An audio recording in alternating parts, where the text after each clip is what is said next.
14 अगस्त हमारी आज़ादी की अलामत है, लेकिन आज़ादी सिर्फ परचम लहराने का नाम नहीं। 14 अगस्त सिर्फ एक तारीख नहीं, बल्कि लाखों कुर्बानियों की याद है। ये वो दिन है जब हमें एक आज़ाद वतन मिला।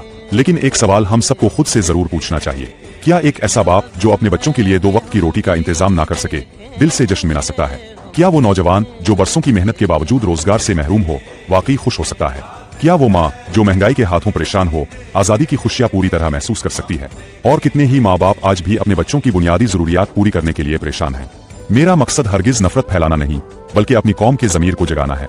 अगर अब भी महसूस करते हैं कि हमारे मुख्य मसाइल को संजीदगी से सुना जाना चाहिए, तो इस 14 अगस्त को एक दिन की खामोशी इख्तियार करें। ये खामोशी इस अहद की अलामत हो कि हम एक ऐसे पाकिस्तान के लिए अपनी खामोश आवाज बुलंद करेंगे, जहाँ कानून सबके लिए बराबर हो, जहाँ इदारे अपनी आईनी जिम्मेदारियां पूरी करें, जहाँ मुंतखब नुमाइंदे अवाम के सामने जवाबदेह हों, जहाँ हर पाकिस्तानी को बाइज्जत जिंदगी गुजारने का मौका मिले।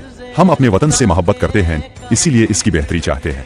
हमारा इख्तिलाफ किसी शख्स से नहीं, बल्कि उन मसाइल से है जो हमारी कौम को कमजोर करते हैं। आइए इस कौम आज़ादी पर सिर्फ जश्न ही नहीं, बल्कि खुद एहतिसाबी भी करे, दुआ भी करे, और ये अहद भी करे कि हम अपने मुल्क को इंसाफ, दियानत, इत्तेहाद और उम्मीद के रास्ते पर ले जाने में अपना किरदार पूरी ईमानदारी से अदा करेंगे। आइए इख्तिलाफ का इजहार भी पुरअमन, बावकार और जिम्मेदारी के साथ करे, और दुआ करे कि अल्लाह ताला हमारे वतन को अमन, इंसाफ, तरक्की और खुशहाली अता फरमाए। अल्लाह हमारे वतन की हिफाजत फरमाए, हमारे लोगों की मुश्किलात आसान करे, और हमें एक बेहतर पाकिस्तान बनाने की तौफीक अता फरमाए। आमीन। पाकिस्तान जिंदाबाद, अवाम पाइंदाबाद।